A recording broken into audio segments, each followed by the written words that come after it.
plus un seul gramme de terre arable. Dans 50 ans, on continue comme ça, avec l'accélération de la désertification, on met les stylos dans la poche, remballer tout, il n'y a plus rien à faire, il n'y a plus un gramme de terre arable sur la planète. Mais si, il y aura les nanotechnologies. Il y aura les nanotechnologies, et ils vont nous faire de la protéine à partir du cosmos peut-être, parce qu'ils sont tellement géniaux. Mais il n'y a personne, en fait, vous savez, souvent je dis, le problème des semences, il est vital, c'est notre boulot, et on est harcelé par les pouvoirs publics. Mais le problème numéro 1 en ce moment dans ce pays et dans toute la planète, ce sont les pesticides. Et le problème numéro 2, c'est la désertification. Et je dirais que les semences, c'est que le problème numéro 3. Il suffit de consulter les chiffres officiels et de les extrapoler, à la portée intellectuelle d'un enfant de 10 ans.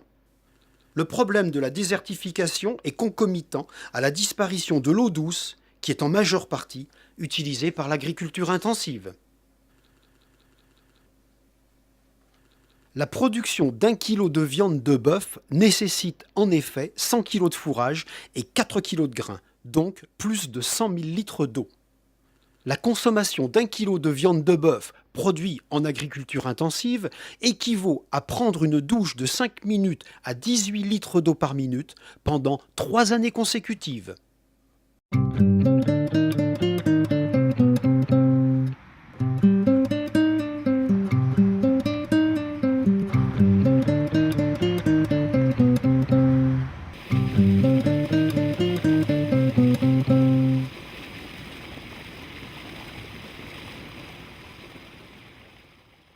Le problème de la désertification est aggravé par l'accélération des perturbations climatologiques.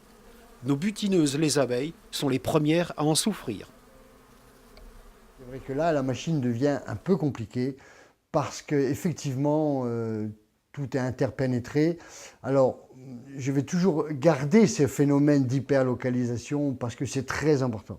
Il y a des régions comme pour nous dans le sud-est où nous sommes dans les périodes de sécheresse absolument dramatiques depuis des années. Et c'est vrai qu'on fait de moins en moins de miel, on produit de moins en moins de miel, essentiellement lié au fait que les fleurs produisent. Encore, ça n'a même pas été prouvé dans toutes les études, mais on voit bien même quand la lavande fleurit, on fait beaucoup moins de miel. À part cette année, parce qu'il a plu, on a réussi à faire une belle lavande sauvage sur les plateaux au-dessus de Nice, par exemple. Il y a 3 ans qu'on n'avait pas fait un bon miel de lavande sauvage, de lavande vraie.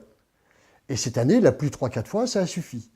Là, sur la côte, j'en parle pas, il n'a pas plu depuis la Pâque l'année dernière. On a fait une petite quinzaine de kilos de moyenne. Très bon miel, très sec, très goûteux, mais c'est tout ce qu'on peut espérer. Donc, ce phénomène d'appauvrissement en nourriture des ruches est certain, puisque nos ruches sont vides les 3/4 de l'année. Phénomène que j'avais vu en Iran il y a quelques années, où au mois de septembre, on voyait des ruches qui étaient mignonnes comme tout, mais il n'y avait rien dedans. Ben, nous, c'est un peu ça maintenant. On a 3-4 mois de l'année où il y a un gros développement, où ça se passe bien, c'est-à-dire au printemps jusqu'au mois de mai-juin, et après c'est fini. Les abeilles végètent tout le long de l'année. Si cela ne s'améliore pas, je pense, au niveau de la présence de nectar et donc de miel pour nous, là on va vraiment à la catastrophe. Si on passe un de ces cycles en 2010-2012 et qu'on retrouve des mouvements de pluie, qu'on retrouve des mouvements de froid, d'hiver, de vrai hiver, de vrai été, je pense que l'abeille pourra, malgré tous les problèmes, plus ou moins, plus que moins, j'espère, survivre. Sinon, on va vraiment à des catastrophes très importantes. Les espaces de butinage des colonies d'abeilles vont s'estomper au rythme de la désertification des zones de butin des colonies humaines.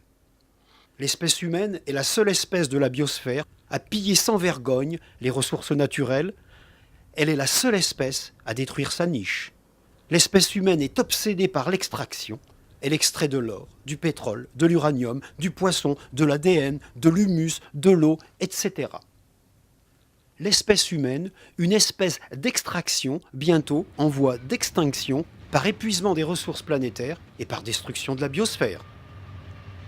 L'homme est le plus dangereux des prédateurs. Et il a été depuis un siècle, et bien avant la varroise, le plus grand prédateur de l'abeille.